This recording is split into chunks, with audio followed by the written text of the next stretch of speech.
જામનગર જિલ્લાની ધ્રોલ નગરપાલિકા ફરી વિવાદમાં આવી છે. કોર્પોરેટર પત્ની છે અને વહીવટ પતિ કરે છે. 4 દિવસ પહેલા ઉપપ્રમુખ રંજનબેન દલસાણિયાના પતિ ઉપપ્રમુખની ખુરશી પર બેસી વહીવટ કરતા હોવાના ફોટો વાયરલ થયા હતા. ફરી વોર્ડ નંબર 1ના કોર્પોરેટર મંજુબેન વરુના પતિ પણ કોર્પોરેટર હોય તેવા પોસ્ટર વાયરલ કરવામાં આવ્યા છે. સક્રિય સભ્યના પોસ્ટરમાં ખોટી ઓળખ આપી પોસ્ટર વાયરલ કરતા અનેક સવાલો ઉઠી રહ્યા છે.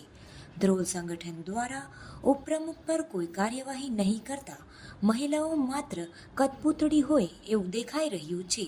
શું કોર્પોરેટર મહિલાઓ હોય છે અને વહીવટ એમના પતિ દ્વારા કરવામાં આવે છે? એવા અનેક સવાલો ઉઠી રહ્યા છે. ધ્રોલ ભાજપના ગ્રુપમાં પણ પોસ્ટર શેર કરવામાં આવ્યું હતું. સંગઠન પ્રમુખ દ્વારા કોઈ કાર્યવાહી થશે કે કેમ તેવી ચર્ચા લોકોમાં થઈ રહી છે.